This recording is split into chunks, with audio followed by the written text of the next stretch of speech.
Arr! Arr! Well, that's a way to start a video. Hi, and welcome to Die Rolling. I am Jamie. And I'm Adam. Cool. So, you know what I need in my life?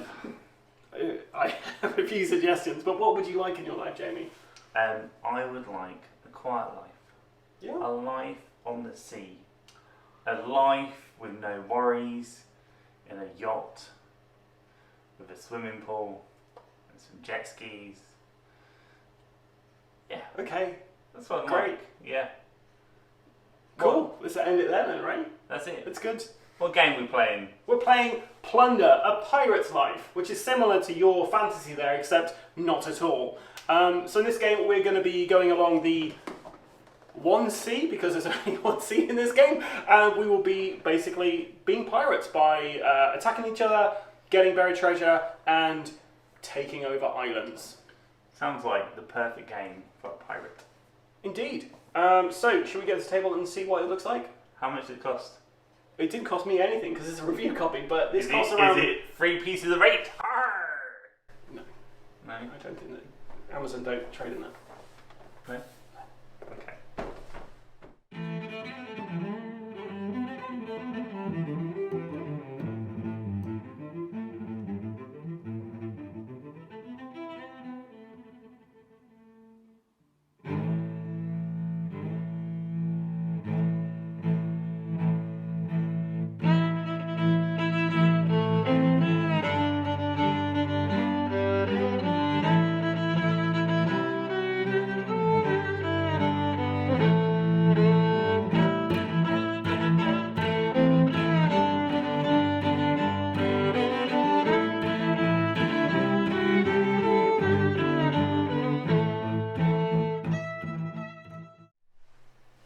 So, we just sat down and played Plunder, a Pirate's Life.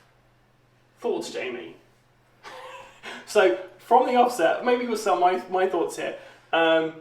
This is a very luck-based game. There's not much, there's a little bit of strategy in there, but it's very luck-based on what cards you get and what your dice rolls are. Please, Jamie, continue. The game is totally based on dice. And ironically, being a channel called Die Rolling, I actually despise dice rolling games where the main mechanic of the game is about dice. Yeah. And So deck building and dice rolling. yeah, Two things Jamie's not a fan of. The problem I have with games fundamentally that you use as a mechanic is that if you're into trying to formalise a strategy and then try and work out what you want to do, if it's all reliant on the luck of the draw, then it can be very frustrating as a player. Mm-hmm. Now, in its defence, if you're playing with kids, it works because it's fair. Because me as a grown-ass adult versus two children, you are all on equal footing, and so the strength of the game isn't about being a game for me.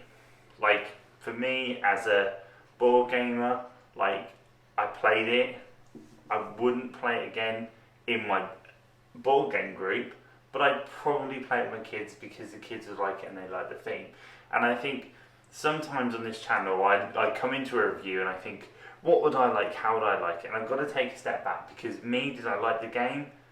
I didn't. I loved the theme and I was so excited about it, and immediately the game mechanic for me let it down. But when you throw into the fact that I could play this with my two kids, and they would have a great time rolling the dice, then I get it. It's a casual game. It's better than Monopoly by a million miles. Well, Monopoly's not really a casual game though, is it? Because you've got to be some kind of sicko to be playing that. But I also think that there are some tweaks in that I would do, like some house rules, just to make it feel like you could move on. I don't think that you should be able to roll a 1 and effectively not be able to do anything. Like I would almost introduce like a house rule that you could re-roll the dice if that happened. Yeah. But for me, I spent most of the time rolling 1s or 2s of movement, and I found that really frustrating because like I could see you moving along and doing what you need to do, and Will similar, but for me I couldn't. I knew what I wanted to do, but the game wouldn't let you. Yeah. The game would not let me, and there's there's nothing in the game there that allows you to do that, and it's so frustrating when you've got some really cool dials that move stuff around, and you can tell there's been a lot of thought into the game, but when you fundamentally, it's just luck. It's a luck game, and it's not for me something I would play. But I think if you had casual gamers, like really casual gamers, like my parents or my kids, then yeah, they'd enjoy it. It's a family game, right? Yeah, and I think that's it. Family. And you can easily sit here, couldn't you, or stand here and go, oh, it's rubbish, and it isn't rubbish. It's a really good game, but unfortunately, I, not knowing anything about it, got all excited about it being a strategy game and fell into a dice rolling game and just feel that's the disappointment I'm feeling. I think I did warn at the beginning it was a casual game, because when you get this game out it doesn't look like a casual game. The components are so good. You got these little plastic ships, you get little sailors going the top, little pirates, and then you get masts you add and some cannons. It all looks amazing on the table, and when you get it out you've got the beautiful map, the kind of the A to J and the numbers down the sides as well, so you've got the proper map kind of coordinates, you've got the treasure goes on there, and the dials are awesome. When you get all that out, you're thinking, my God, this could be a really deep strategy game, and this is I'm gonna have lots of valuable options. But it does just result down to you draw a card or a couple of cards around, and it's very luck based on your dice rolls, what cards you draw from the resource deck, and also what cards you find from the treasure deck. The other thing that I think would have just made it is just to replace the movement dice with a movement deck. Like effectively that gives it that feeling, that charismatic, and you can then have that epic battle style, or the wind comes into play, and so you're slowed down, and actually you move away from you're forced to move into a direction. I think it's very random what you're saying there, because from gamers who played more than one pirate game in our lives, we're all looking at this and thinking, well, how could you make that more like our game? Or we're thinking, oh, if you had wind elements in there, like Pirates of Penryn, or if you, like you say, had a deck of cards, and maybe you're going to play your lowest cards now and wait for your highest cards later. And I think this game, you could definitely house rule a lot of this, and you could get yourself a decent strategy game. As it stands as a casual game, this is one that you could definitely play with your family. If I saw this in a board game cafe and I had my kids with me, or it was me and my partner who's not really a heavy gamer, I'd be like, do you know what? I know that they will get a lot out of this. I played this with my kids and they was ridiculously excited and really involved in this game, and I've not really had that, and I own a lot of kids games just to try to bring them into the hobby and have something with the kids. And this one, literally they were screaming at points. However, I would say on the back of that, people can sulk at this game. You can get really, really messed over by the luck-based element. And if you're not a fan of gotcha games, this one isn't for you either. Because you can take a lot of this personally. I know my youngest, who's 5, when she played this, she won the game in the end, but every time someone attacked her, she would literally walk off and sulk. And she's not a sulky kid, but she was that invested in the game that whenever that happened, she'd be like, oh. But that's the problem with the game, because the components are good, and the quality of it's so good, and it looks so good. And your 5-year-old is probably protesting because they really want to get into the game and feel like they're doing what they need to do, but it's just not there. It isn't there. Well, it's more the fact she was getting attacked by people and she didn't like it, even though she'd attacked everyone else on the board. But you compare, but then when you look around and you look, we went to our local board game cafe, and there was a racing game, not Formula D.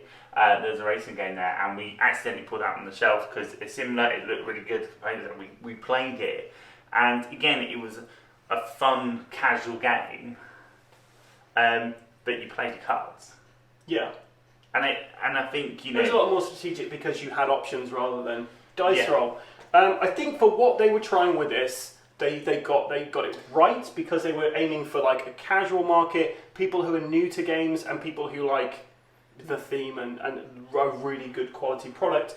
For obviously from a heavy gamer perspective, this isn't something that you'd be able to play often without some house rules to get some really cool things in there. And I don't know, maybe if you look on Board Game Geek, there might be some cool house rules on there. The first thing I do, wind dial in there straight away. First things I'd do is wind dial, and I would just like mock up some cards and do away with the movement dice, and then just have it that way. Because actually, apart from that, it's a fantastic game, and for me, like I'd love to play it with my kids, but I know that my youngest would just sulk. If he had the game like I had, not only would he sulk, but he wouldn't want to play it again. And that's frustrating, because it's a lovely game and it's a good game. It looks lovely as well. It is. The components are so good. And so often than not, we play games and they've got like a really awesome game mechanic, but it just look absolute poo. And this looks fantastic, and it's got some really good attributes to the game. But the main driver of the game, to me, it was frustrating. And I wonder if I'd got the roles, if I'd be playing it or saying what I'm saying. I think it was interesting when we played, because Jamie started with some terrible rolls, and then he was you could just tell he wasn't enjoying himself. And then a little bit in the middle of the game, you started getting some decent resource cards, some decent rolls, and you started enjoying it again. But then by the end, it had gone back into the point where I don't feel there's much of a catch-up mechanic in this. So I got to a point where I was pretty much shooing for a victory at that point. That being said, for a casual game, they try to aim for like get this done in an hour, just over an hour. With it plays up to 6. You can have teams in this. And for a game you could heavily house rule. And it's around $40, so it's not, that's for the components you get in that's incredible value, I'd say. It is. And would you have it on your shelf? Yeah, probably. But you've got to be honest on these review channels. You do, and you review the game you played. And for me, I know you played this a lot more, and you played it with your kids, and you really invest in the game and love it, a massive advocate of it. Here I am advocating. Yeah. For me,